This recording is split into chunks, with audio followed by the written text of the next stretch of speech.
Hello everyone, welcome to digital maths. हम लोग आ गए हैं गाला पेपर 4 बेसिक मैथमेटिक्स का सेक्शन सी।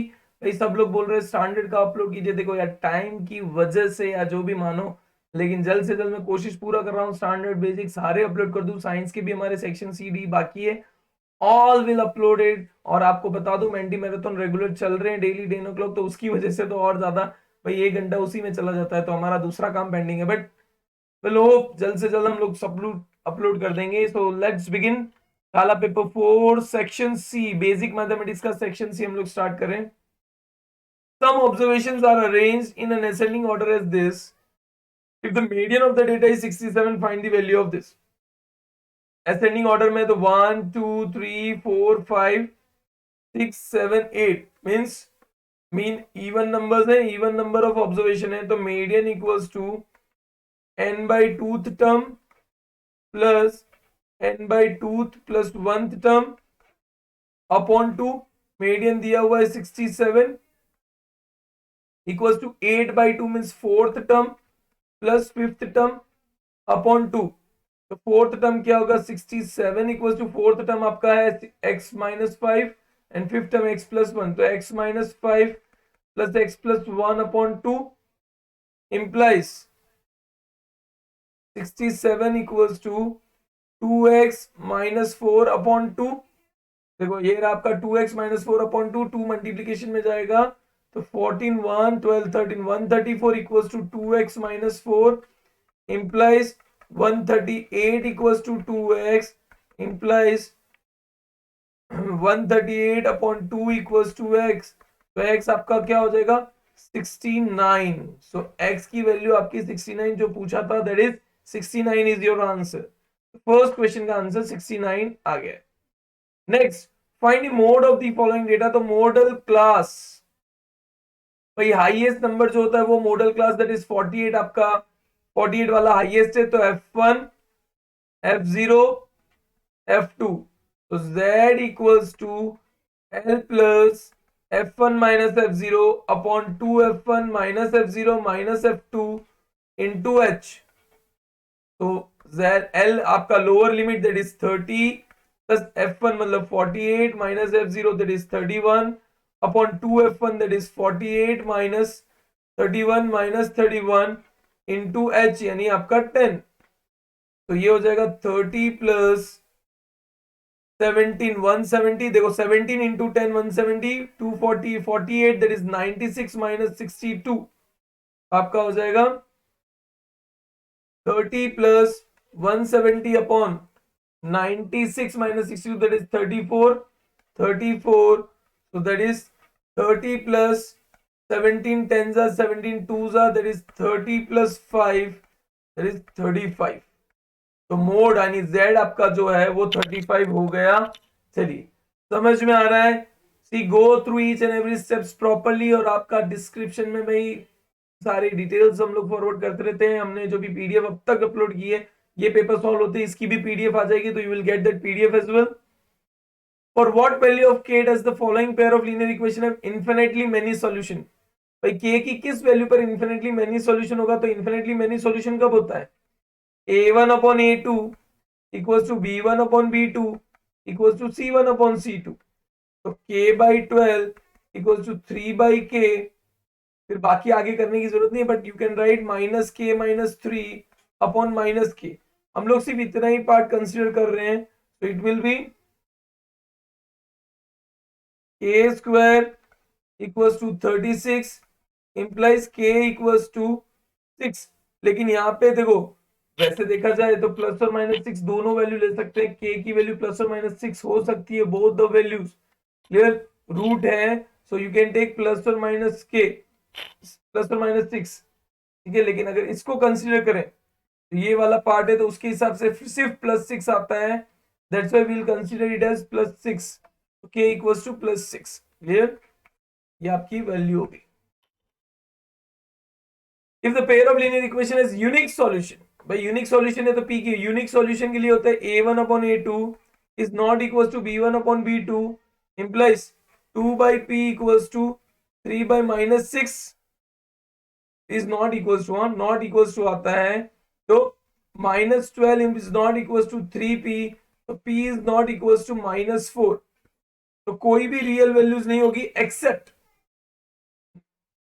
कोई भी रियल वैल्यू हो सकती है सिर्फ, ठीक है, एनी रियल वैल्यूज या real numbers, any real values नहीं बोलूंगा, रियल नंबर्स बोलूंगा, एनी रियल नंबर्स एक्सेप्ट -4, -4 के अलावा कोई भी रियल वैल्यूज हो सकती है, clear. 43 number, find the roots of quadratic equation using quadratic formula. भाई quadratic formula x equals to -b plus और minus root b² minus 4ac upon 2a, तो -20 प्लस और minus root 400 minus 4 into 25 into -7 upon 2 into 25, तो -20 plus और minus root 400 plus 700 upon 50, so that is equals to -20 plus और minus root 1100 upon 50,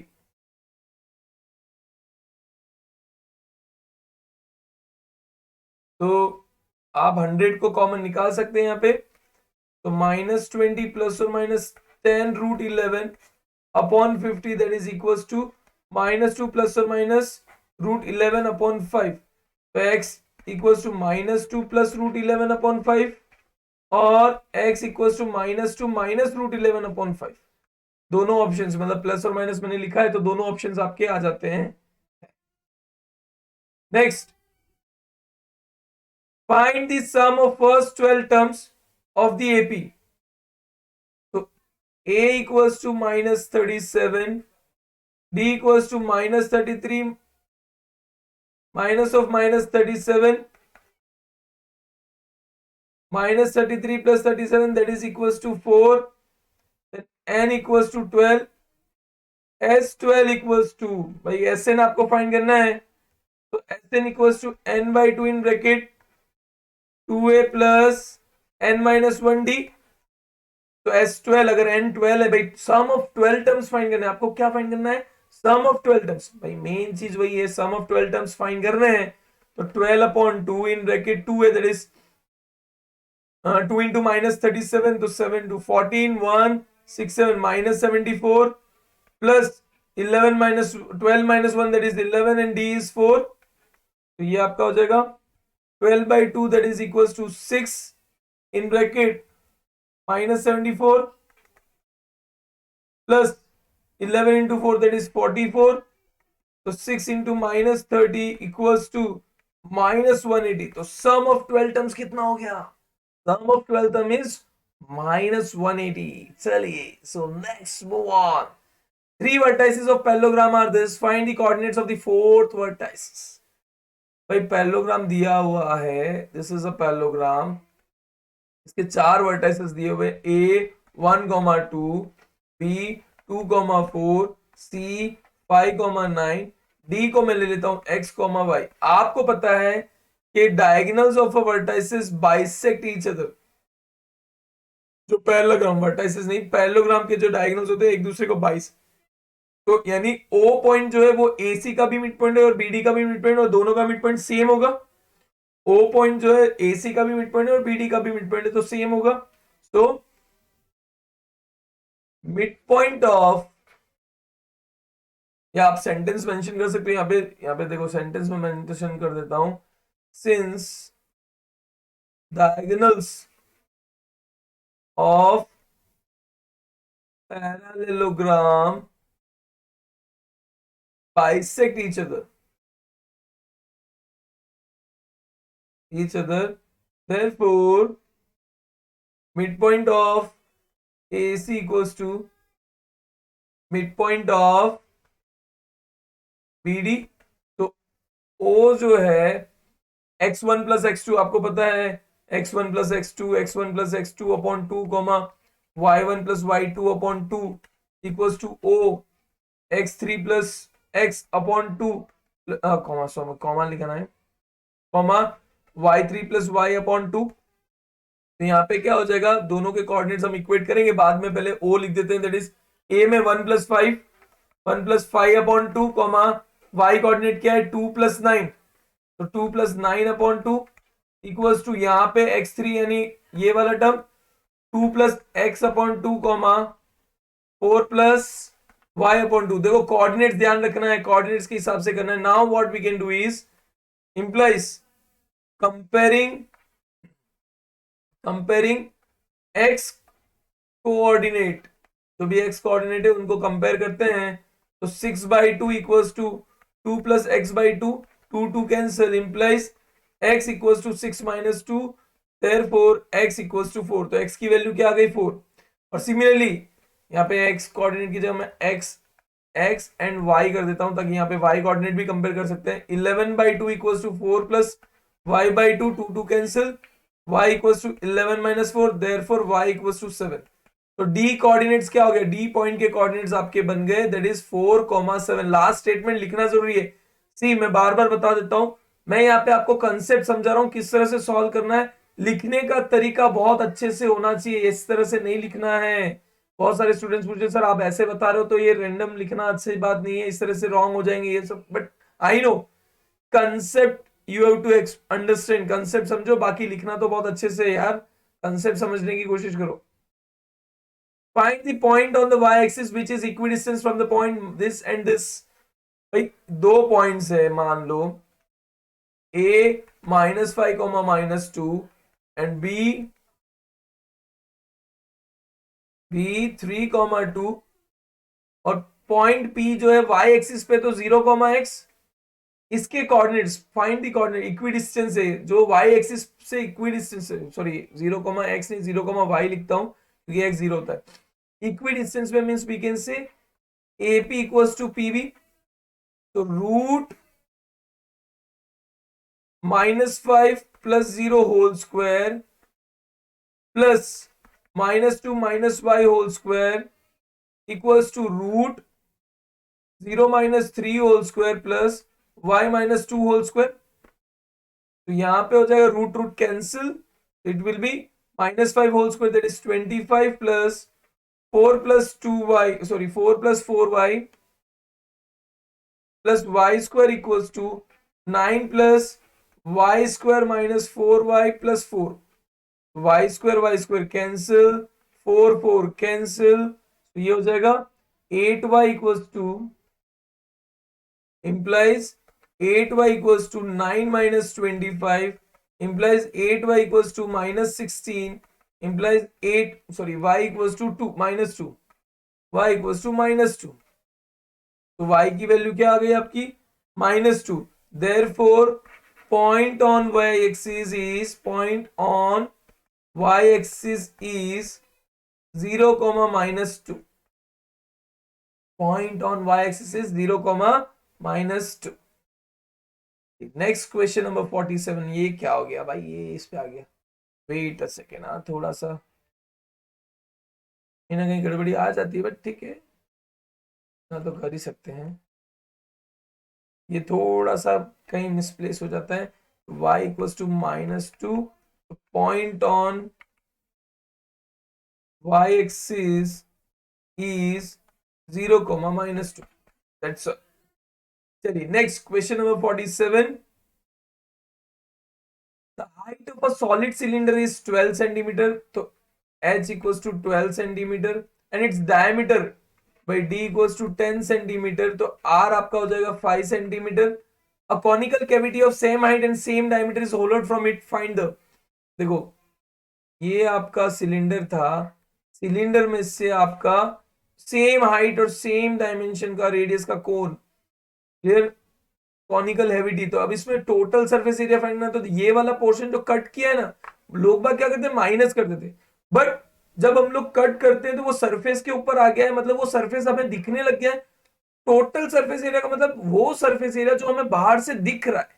तो कोन का surface area हमें बाहर से दिख रहा है, सिलेंडर का कर्व सरफेस एरिया बाहर से दिख रहा है, और ये बेस भी बाहर से दिख रहा है। तो TSA of solid equals to CSA of cylinder plus area of base plus CSA of cone. ठीक है, तो कोन के लिए पहले एल फाइंड करना पड़ेगा, तो L equals to √r² + h²। ये हो जाएगा 25 प्लस 144 इक्वल्स टू रूट 169 यानी 13 सेंटीमीटर। तो सारी की सारी चीजें हम मेंशन करेंगे पहले। तो TSA of solid, solid equals to पहले 2 pi r h C S A of pi r square plus C S A of that is C S A of cone pi r l. अब मैं क्या कर रहा हूं, पाई are को common निकाल दूं तो 2h plus r plus l. Pi की वैल्यू आपकी हो गई 22/7। रेडियस आपका दिया हुआ है that is 5, 2 into 12 plus 5 plus 13, ये आपका हो गया। तो 110.7 इन ब्रैकेट 24 प्लस 5 प्लस 13, तो ये हो जाएगा आपका 110.7 इन ब्रैकेट 24 प्लस 18, तो 110 into 42/7, 7 6 that is equals to 660 centimetre square. तो total surface area of solid कितना हो गया, 660 centimetre square, 660 centimetre square. Question number 48। भाई प्रोबेबिलिटी सबको मजा आ जाता है। Probability, a box contains 5 red marbles, 8 white marbles and 4 green marbles. Red equals to 5, white equals to 8, green equals to 4. One marble is taken out of, तो total आपका कितना हो गया, total equals to 9 plus 8 that is 17। एक निकाला तो probability of red equals to 5/17, probability of white equals to 8/17, probability of not green, by not green equals to 5 plus 8 13, 13/17। तो 5/17, 8/17, 13/17, yes the answer। Probability तो मेरे ख्याल से बहुत मजा आ जाती है। अ डाई थ्रोन वंस, तो टोटल आउटकम आपका भाई 6 होता है एक ही डाई से। अ प्राइम नंबर, तो probability of prime number, prime number आपका क्या होता है, देखो प्राइम नंबर जो होता है ना आपका 2 3 and 5 are the prime number first case. तो 3/6 equals to 1/2. Then second, it is probability of number between 2 and 6। तो 2 and 6 के बीच में कौन कौन से नंबर होते हैं, 3 4 5। तो again 3/6 that is 1/2। Then third, probability of odd number, तो odd number कौन से होते हैं, 1 3 5 that is 3/6 यानी अगेन 1/2। भाई सबकी probability half half half, marks भी हाफ नहीं भाई, पूरे मिलेंगे मार्क्स, पूरे मिलेंगे, हाफ नहीं मिलेंगे, चिंता मत करिए। For a given frequency distribution if sigma F I X I equals to this sigma F I, find the mean of the distribution. तो एक्स बार क्या होता है, X bar equals to sigma F I X I upon sigma F I. भाई 3 marks के लिए कुछ ज्यादा easy number नहीं दे दिया। बच्चे बोले सारे के सारे ऐसे ही पूछ लो सर, हम तो खुश है भाई, पर कुछ ज्यादा ही इजी दे दिया है। तो X bar equals to 13, mean आपका 13 आ गया है, 2 मिनट में सॉल्व किया 3 मार्क्स के क्वेश्चन से, कोई बात नहीं। तो this was all about section C of basic paper number 4। आगे भी जल्द से जल्द पेपर सारे सॉल्व कर देंगे। So thanks for watching, thank you very much. इसी तरह से बने रहें, करते रहें। Till then take care, bye bye everyone, bye bye.